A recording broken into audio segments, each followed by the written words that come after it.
names of Puja Gurudev. And each name reflects one aspect of his nature, whether it's a characteristic trait, one who was a disciplinarian, or either one who was by nature beyond goodness. And today we are going to see one name that Jagat Sakshini Namaha.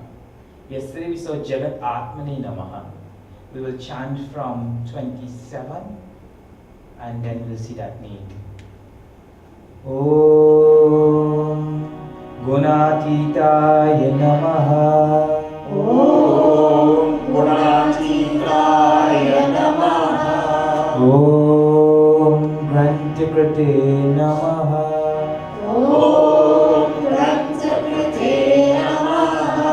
Om Chinmaya Namaha. Om Chinmaya Namaha. Om Chinna Samshaya Namaha. Om Chinna Samshaya Namaha. Om Jagadatmane Namaha. Om Jagatmane Namaha. Om Jagatsakshine Namaha. Om Jagatsakshine Namaha. If I went to the oval and as soon as I sit down, the person who had the first ball who batted the first ball hit a 6. This word itself underlines one of the core principles of Advaita Vedanta, which says that Sakshi, that Gurudev was a witness.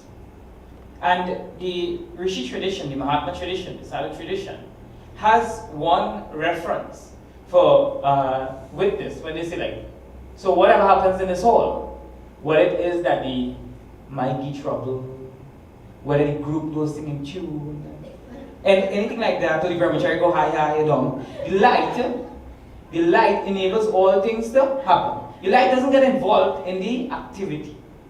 Right? So, in the same way that's a witness, what we are saying is that Swami Chinmaya and Gurudev was a witness, and he observed all changes that happened in his body, mind, and intellect. And when I was reflecting on this particular name,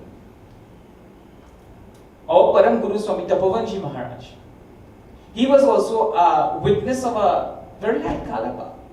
If a student came and they stayed a week and they studied, okay, didn't say anything.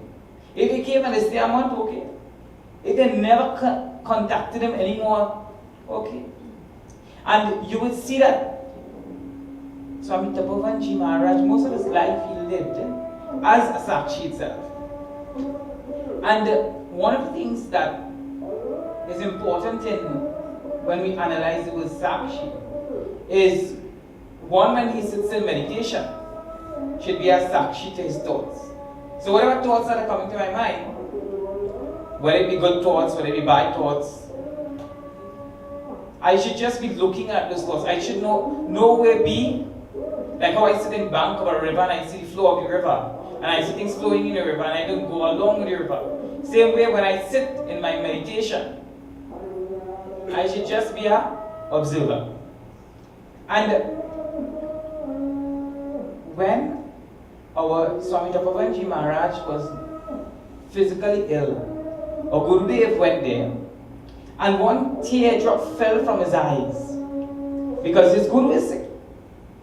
And he told him, he said, Chinmaya, this knowledge is easy to speak. And Gurudev himself, recorded it in one of his own writings. He says, Chinmaya, this knowledge is easy to speak. But to be that Sakshi when everything else happens. But our Puja Gurudev, Yata Guru Tata Shishya, as the Guru so is the Shishya. In PSC, with 20% of his heart functioning, was able to look at his body and churn out. He said, I don't know how long my body has again, but I will give it to ensure that something remains for posterity. And I am talking about a sakshi in the level of which a sakshi, from a level of observing. So my intellect is observing my mind and my body, and I'm interacting in the world. But the sakshi that is being spoken about here is Jagat Sakshi. So he's a sakshi of the body, he's a sakshi of the mind, he's a sakshi of the intellect as well. And he just sits in his own swarup. And even when interacting in the ashram, and you'd also see that with Guruji as well as Swamiji as well, when they look at anything, they see it from such a level that it seems to not be of the mind or not be of the intellect. Because you're looking at it as if, because you yourself are not there anymore, because you have identified with that sakshi of the entire world, which is Ishvara. So when one becomes at that level, so we are sakshi, and observe it sometimes. When your mind is saying, I'm not coming to the temple this evening, say, I observe that thought. When it is I think something negative, I observe that thought. When it is I think, when I'm doing puja and my mind is agitated, I observe that as well. I observe when my intellect is not able to make a correct decision.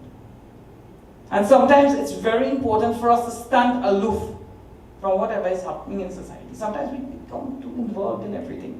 We lose ourselves in what is happening. Stand apart. Vedanta course, they tell you stay up. I need to change to be there. In the Vedanta course, I'm still continue. Yeah, in the Vedanta course, in our 5:30 class, there's chanting. And then at 6 o'clock, they'll put you in now. They'll tell you no speaking to anybody until your 7 o'clock class. Of course, we listen. And we need to be scolded.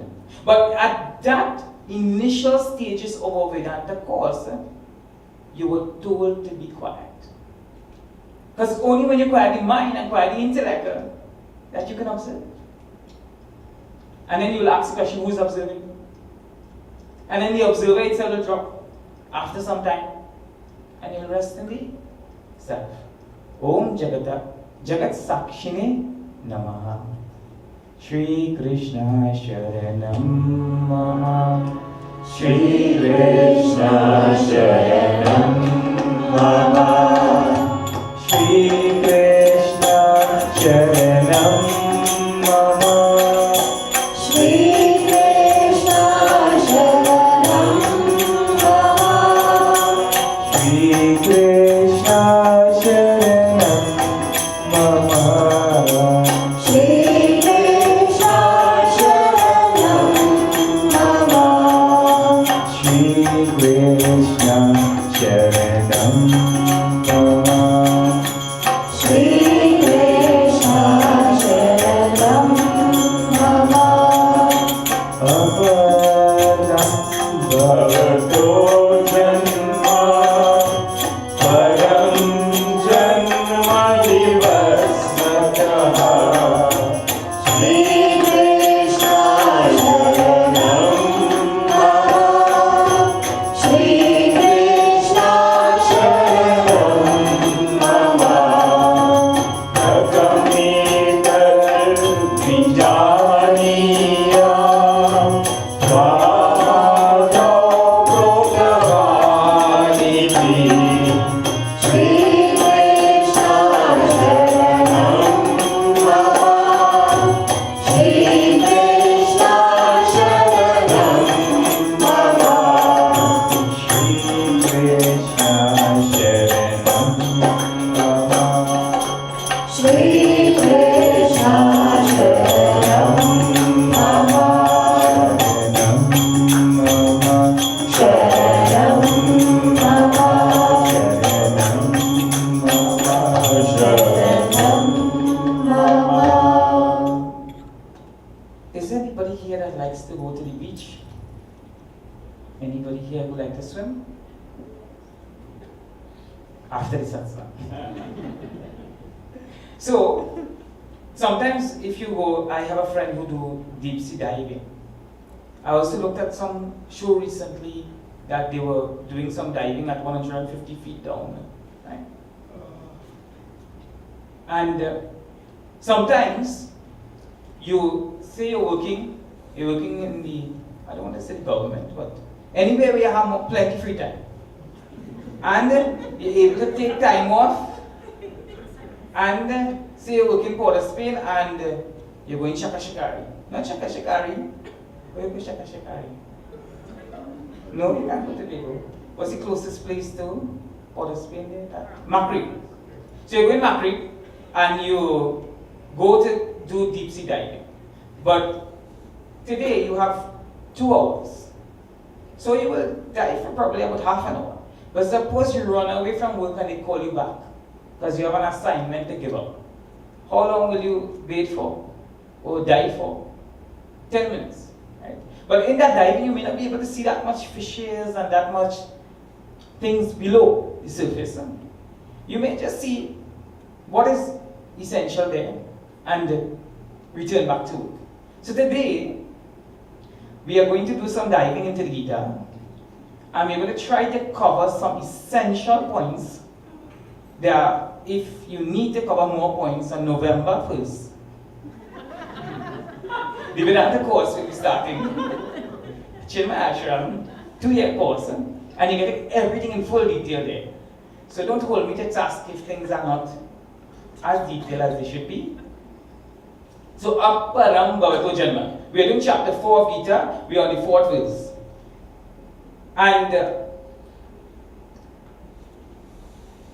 there was an explanation by Shri Krishna that there was a sun god, Vivasvan. Vivasvan gave it to Manu. Manu gave the same knowledge to Ishvaku. And then Ishvaku then shared it with those after him. And we have now come to a stage where it's saying that the Raja Rishis also had this knowledge, but it became lost with time. So anything that isn't safeguarded in time becomes lost. So now we are in a situation where Arjuna has a doubt. He says, but if Aparam Bhavato Janma, later was your birth. So Shri Krishna is speaking. But Arjuna is aware that Krishna and Arjuna seem to have been the same age. So he said, Katam etad vijaniyam tvam ado proktavaniti. How am I to understand that you taught this in the beginning? And you need to admire Arjuna's intellect. And our Puja Gurudev was so consistent with this. If I remember reading in his life where he taught a class, a Upanishad class, and he asked a student to come and speak. And the student regurgitated everything that he said. He said, I should have had a recorder here instead. And what is true knowledge is that which enters and is digested by the system, and then you also share from your own experience. So here, Arjuna is a thinking person. And a Hindu should always be a thinking person. Be able to analyze. And he says, so what happened here is Arjuna believes that there are inconsistencies, there are discrepancies in what his friend Krishna is saying. But it's not only his friend because he surrendered to him as his guru. And even though he surrendered to him as a guru, he questioned him. And that's where, in our tradition, our sampradaya, you find in Adi Shankaracharya's Bhashya, his commentary, he allows for questioning so much. And on previous night I said that our Acharya's Kutiya, wherever the Vedanta courses take place, it's always open for a period of questioning as well. And what Adi Shankaracharya says here in his Bhashya, he says not that Arjuna doubted, but he's saying that there may be a murka, a foolish person later on who would ask this question. So to clarify the doubt that Krishna is just a human being, he is saying that this is not Krishna as a human being, but this is Krishna as the Lord Ishvara of the entire universe. And healthy inquiry in spirituality is encouraged. And a Hindu should be proud to question. And also the Guru should be very open to say, I don't know the answer. And here, Arjuna would have taken some time, deliberated on what was being said, and then asked as well. Of course, in India, even here. Or Swamiji said, take a day or two, think about it, churn it in your own mind. What does it mean? How could it be told so? Why it wasn't told in a different way? Why this word was used? Why it carries this shade of meaning and not another? And this is study of the Shastras. And this is what I feel. There are 6 schools of philosophy in Hinduism. But do we study Shastras? And I'm saying that even if you belong to a tradition where there's Dvaita, where you believe in duality, where there's a clear-cut difference between yourself and God, which is not so according to Advaita Vedanta, which we do not believe. But even if that is so, being able to sit and study in a structured manner. And with that we thank our Puja Gurudev for that. And we see how Shri Krishna answers in the next verse. Shri Krishna Sharanam Mama. Shri Krishna Sharanam Mama. Shri Krishna Sharanam Mama. Shri Krishna Sharanam Mama.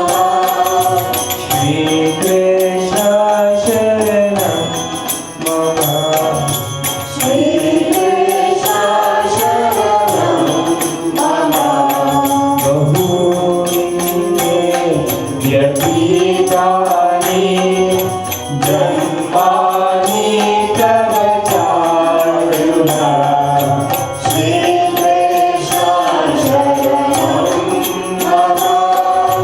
Shri Krishna Sharanam Mama.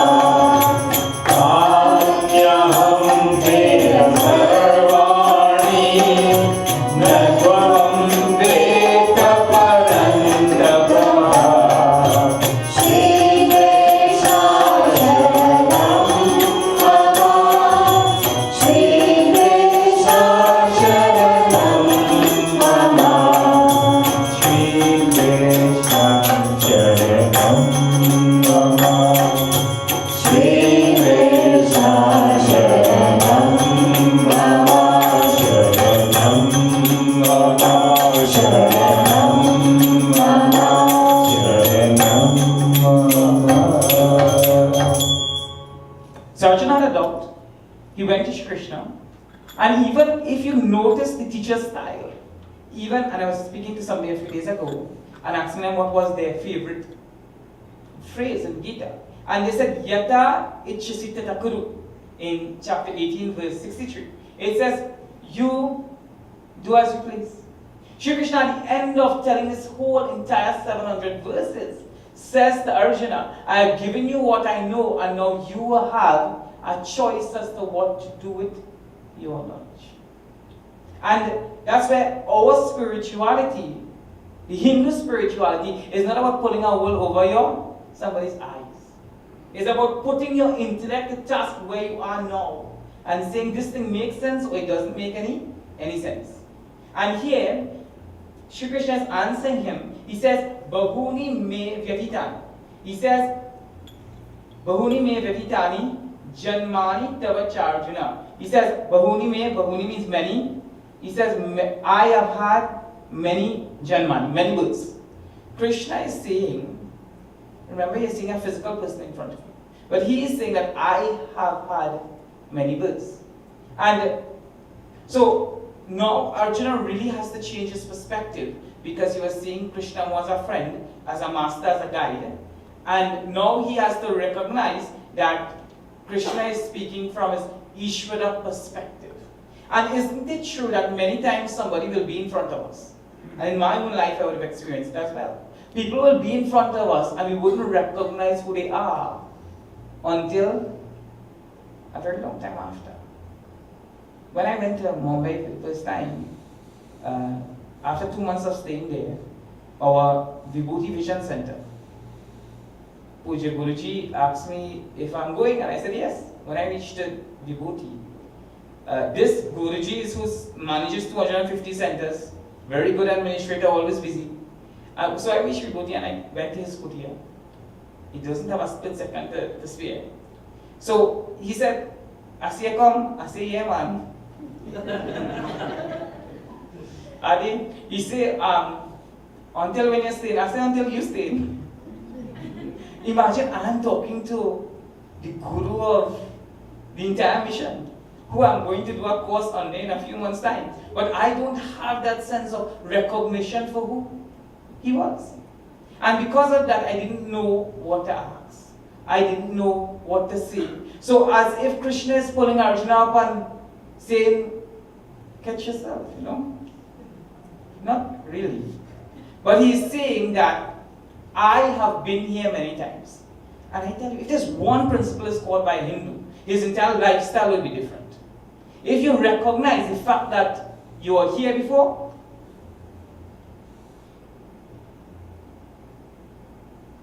you had a previous birth, Purva Janma and Pura Janma.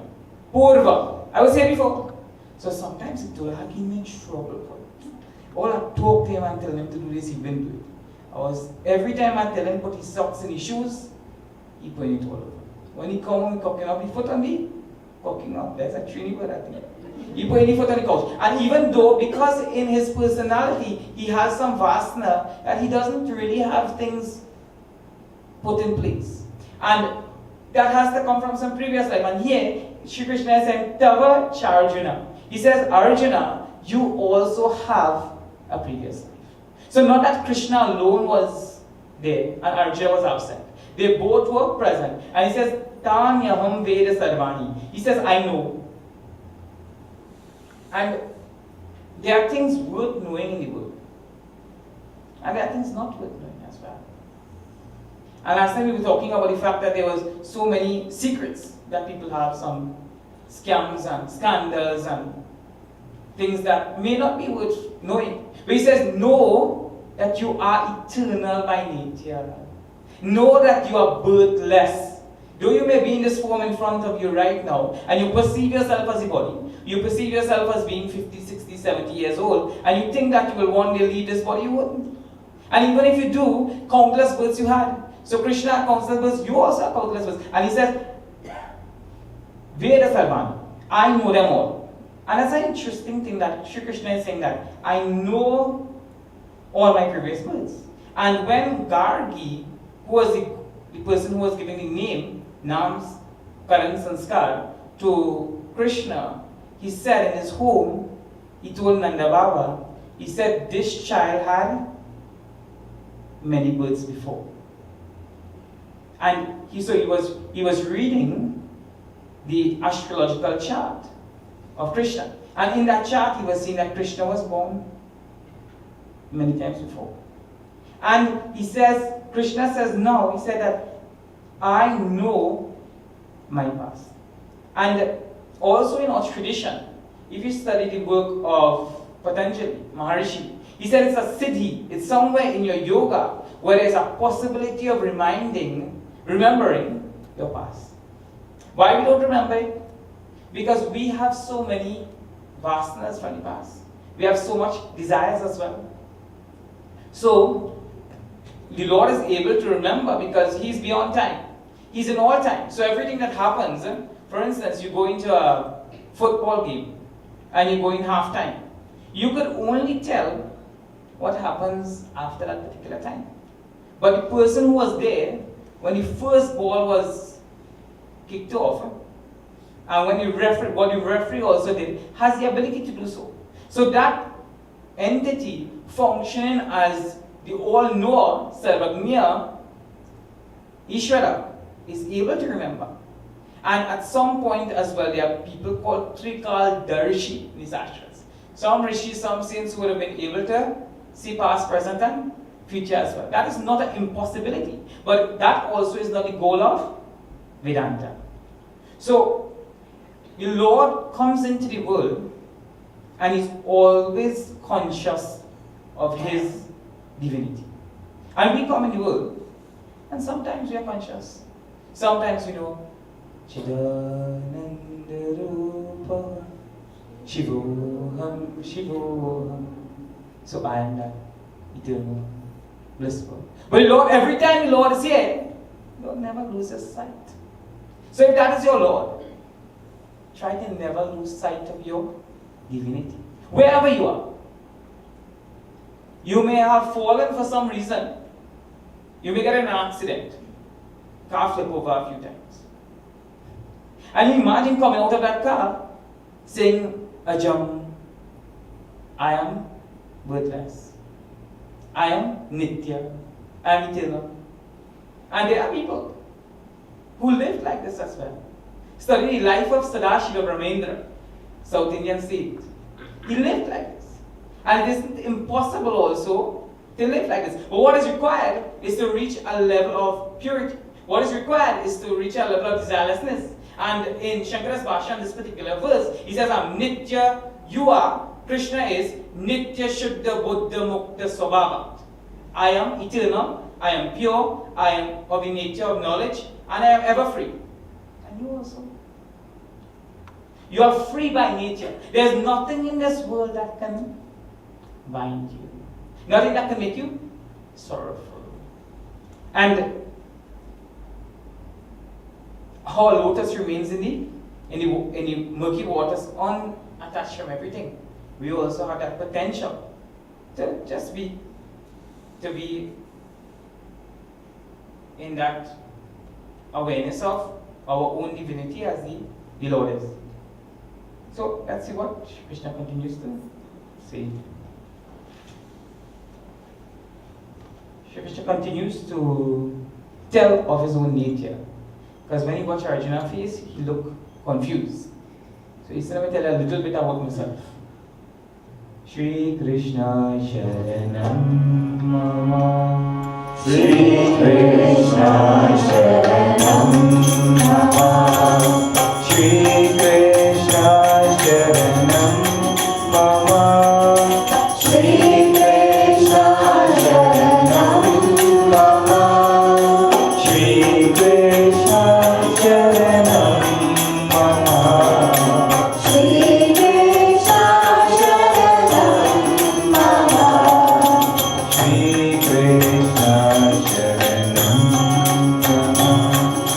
Shri Krishna Sharanam Mama. Jyoti Sangam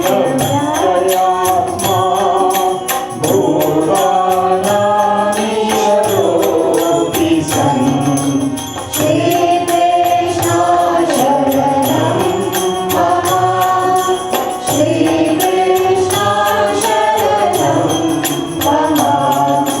Prakritim Swamadhishtaya Sambhavam Yapamayaya. Shri Krishna Sharanam Mama. Shri Krishna Sharanam Mama. Shri Krishna Sharanam Mama. Shri Krishna Sharanam Mama. Sharanam Mama. Sharanam Mama. Ajam Ajam Nirvikalpam Nirakaramekam. See what the rishis would have packed it into these little shrutis for us to just remember that we are Ajam. The Lord says, I am unborn. There was never a time that I was not. If the Lord was born at any particular time, it means to say that there would have been some existence prior to him. Or there would have been, or either, it means to say there would have been prior non-existence of God himself. And anything that comes into being at a particular time, anything that's created, will also be destroyed. Then he wouldn't be in control. Then there would have had to be time there. Then there would have also had to be space there as well. That's where he would have been born. So, Shri Krishna is saying, I am Ajam. So when you see, I am born in the house of, whether it's in Ram Avatar, as Dashata, I also there am unborn. And he says, I'm Avyaya. I am indestructible. There's nothing that could destroy me. Because I am not an object. I am not something that can be touched.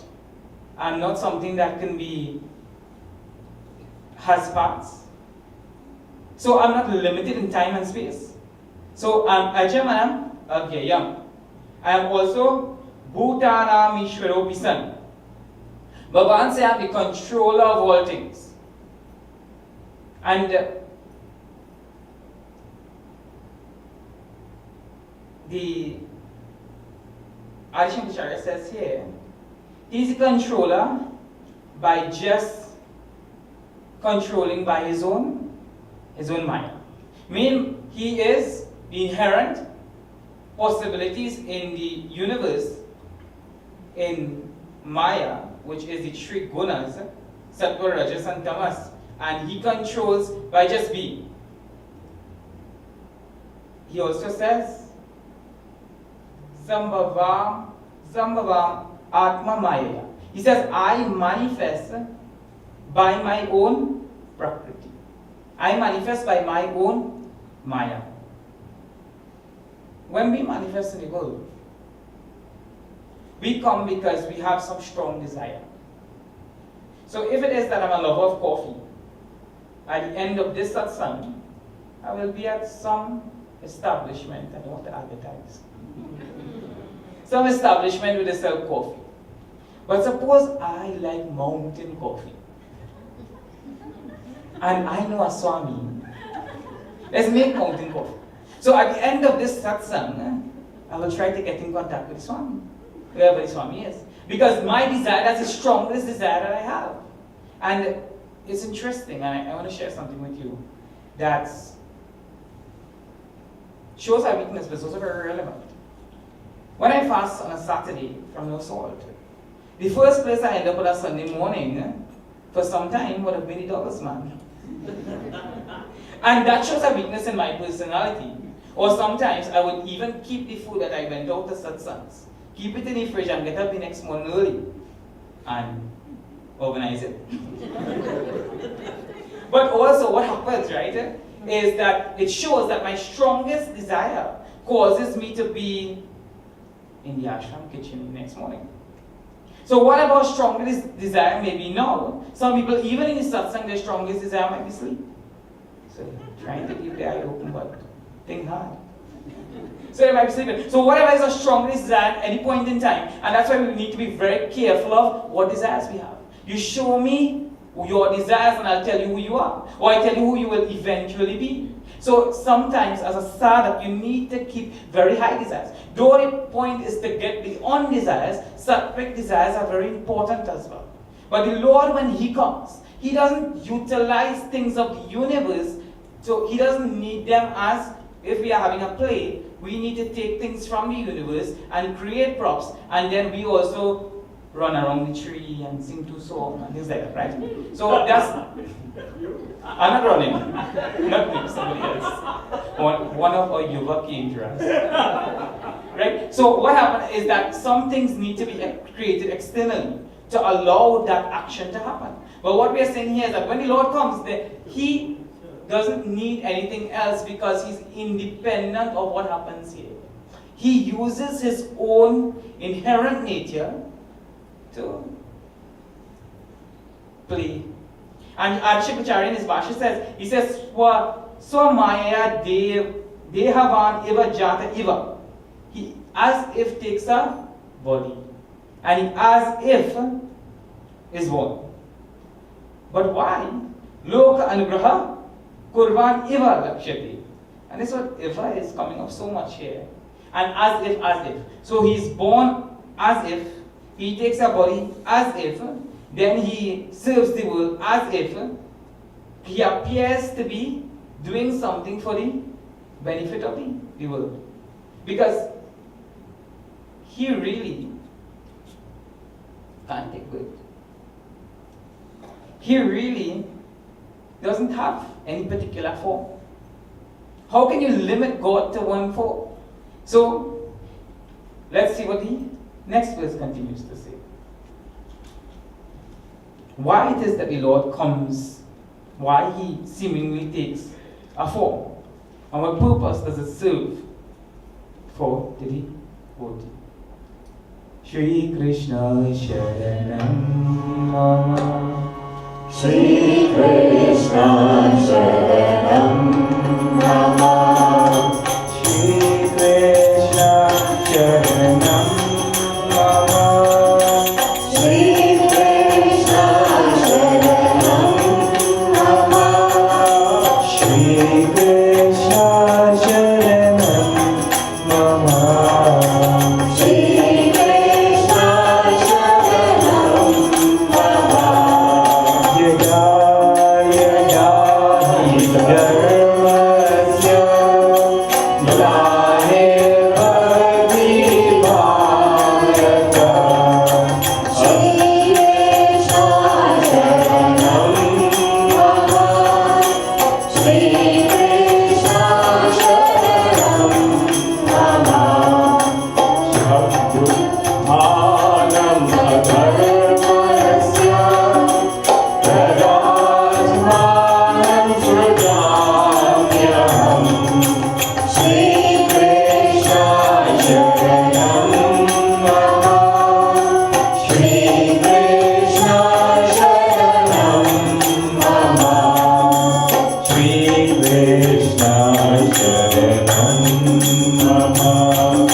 Shri Krishna Sharanam Mama. Sharanam Mama. Sharanam Mama. Yada yada hi dharmasya glanirvati bharatah. That song real nice. But when is the decay of, I said decay, yeah, like a potter there, man. When there's a decay of righteousness, I Shrijamyaham. I project myself forward. And this has many implications for one who is serious about the understanding of Vedanta. Because in light of Adi Shankaracharya saying that he isn't really born, or he really doesn't have any doership, he as if projects himself forth. And this one verse is enough. The Mahatmas, the Sadhus, the saints would go on and on and on thinking about this verse. And yada yada, whenever. And this one word establishes a firm footing that the Lord can come whenever he wants. Suppose you are the owner of a mansion and you have the keys for all the rooms in the house. Isn't it possible for you to go into any house, any room when you want to? Suppose you are 9 months old or 3 years old, and there are certain restrictions that you have been placed upon by the elders because you can't eat too much sugar in the night, you can't watch too much cable, them kind of thing. So there are restrictions. But if it is that you are the owner of that particular house, or you are the CEO of a particular company, or let's say Brahmachari is not from this place, so I can come in as I want and stay for as long as I want. But if I am the owner, then I can do what I want. So there are even schools of thought within Hinduism that believes that God, Ishvara, the ruler, Ish means to rule, that he cannot come when he wants. How illogical. Then what we do is that we take away the Sarva Shakti aspect of the Lord. Because he's all powerful. He can do what he wants, when he, all Father is still ordered to He said, this is my house, and I'm going to do what I want, when I want, how I want. If your father in your home can tell you that, then what about the Lord? Why can't the Lord not come anytime or when he wants to? He says that, okay, so we are finished with that word, yada yada. Dharmasya. He says that I come when there is a decay of righteousness. And that's an interesting thing because we may find that the society we live in today is decay. But there's a nice blend in the universe. For instance, one Chinmaya, one Adishankacharya is enough spirituality to balance the scale of whatever is happening here. Just think about the world as a scale. And so there are 10,000 negative people. And then there's 10 good people. But the quality of these 10 good people are able to balance off the dharma that is there in the society. So unless it's very, very good, Bhagwan doesn't necessarily have to come. And as well, if it's very, very bad, the people will destroy themselves. So when the scale seems to be tipped a little too much on the side of a dharma, the Lord comes.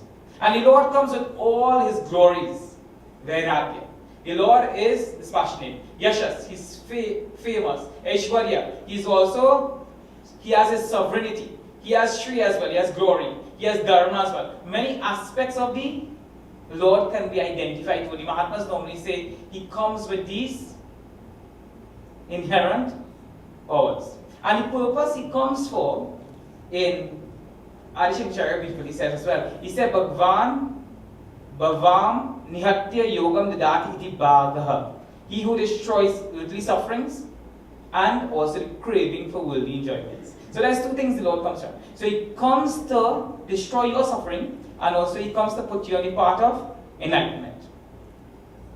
So that same Lord, that is Jivanam Sarvabhuteshu, who is in all beings, and Pranasya Pranaha, who is that thing that causes your prana to operate in the way that it does. When harm comes to the principles that make the universe operate how they are, how they operate, he comes. And so let's see and connect with the next verse. Shri Krishna Sharanam Mama, Shri Krishna Sharanam Mama, Shri Krishna Sharanam Mama, Shri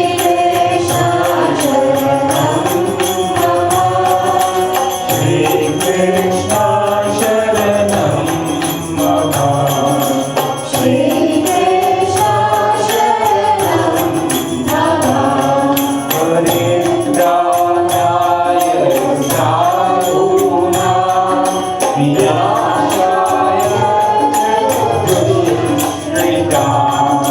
Mama, So he's saying here, Paritranaya Sadhuna.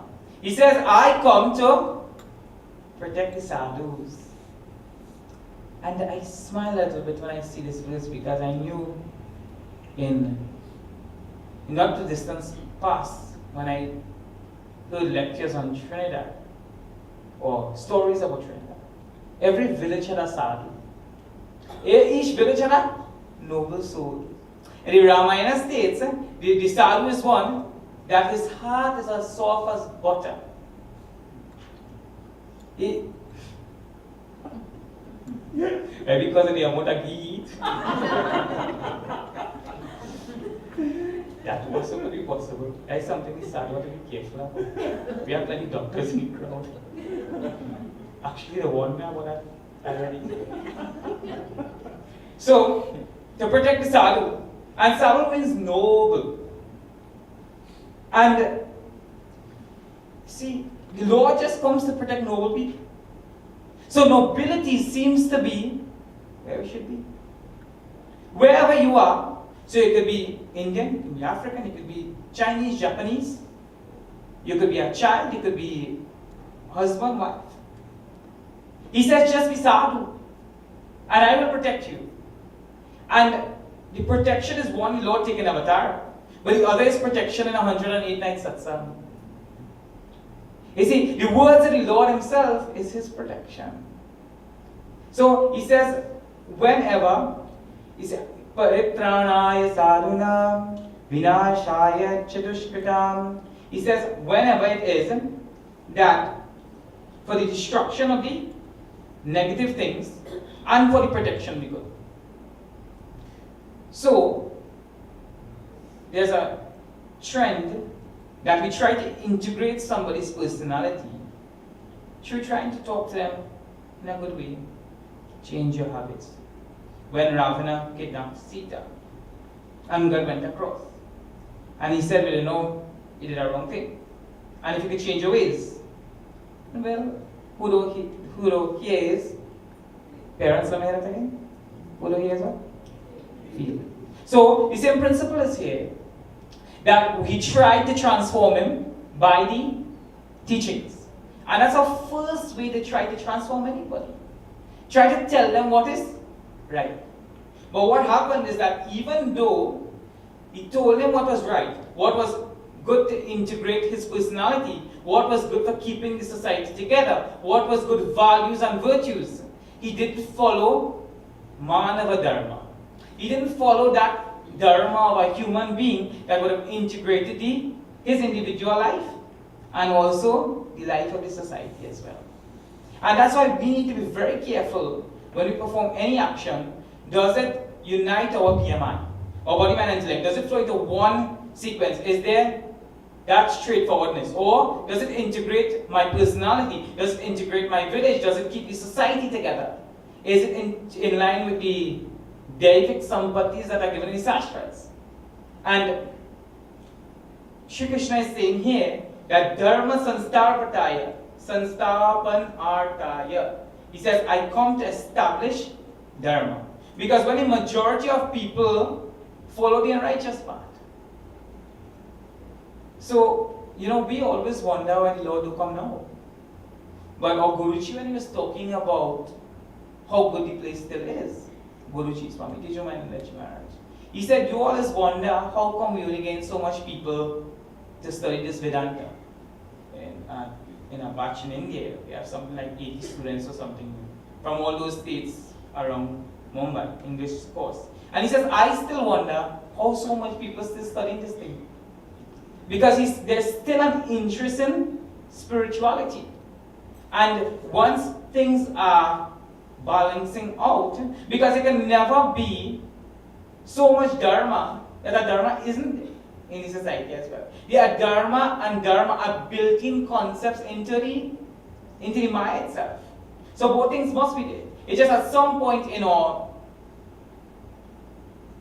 as the society moves forward, we tend to put one thing on the back burner and go ahead with one thing. And that's when the Lord comes, he himself lives these things in like Rama's Dharma Avatara. When Narada was asking, he says, he was asking another Rishi, he said, you tell me about a man who is perfect. And he said, Ram is a perfect man. In Valmiki's Ramayana, it comes.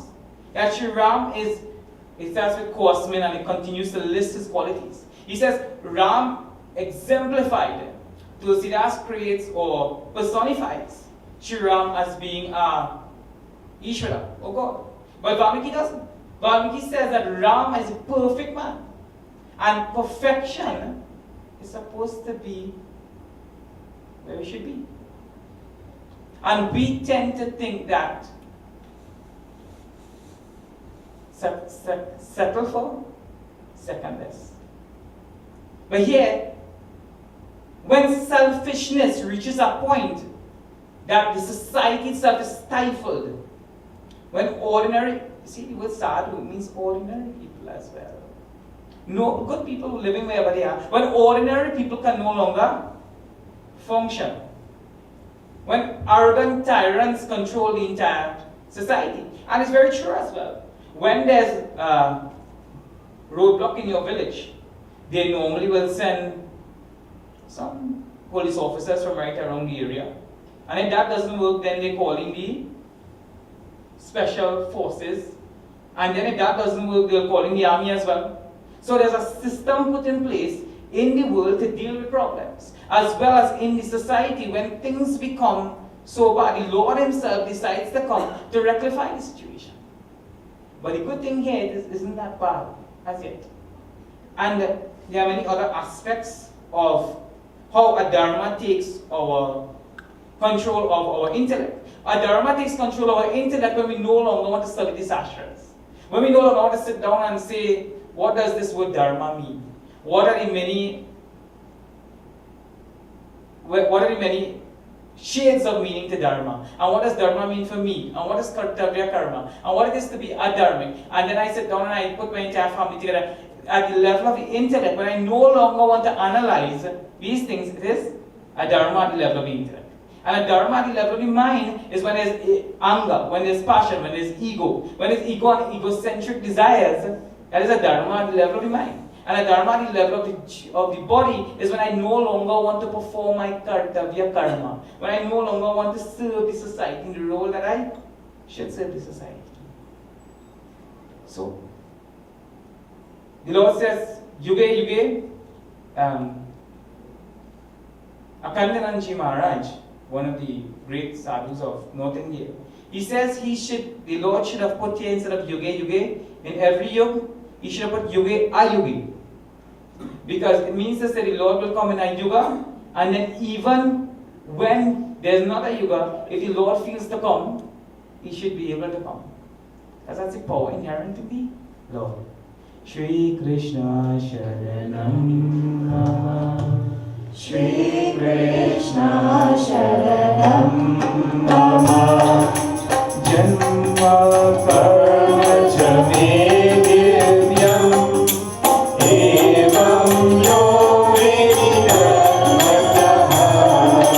Shri Krishna Sharanam Mama. Shri Krishna Sharanam Mama. Yaktva Deham Punarjanma Naiti Mami Sojuna. Shri Krishna Sharanam Mama. Shri Krishna Sharanam Mama. Shri Krishna Sharanam Mama. Shri Krishna Sharanam Mama. Sharanam Mama. Sharanam Mama. So, the Lord says, Janma Karma Chame my activities are divine. But he says, in order to figure out how divine my qualities are, same time tomorrow, 108 nights satsang, you'll figure out the divine nature of my qualities.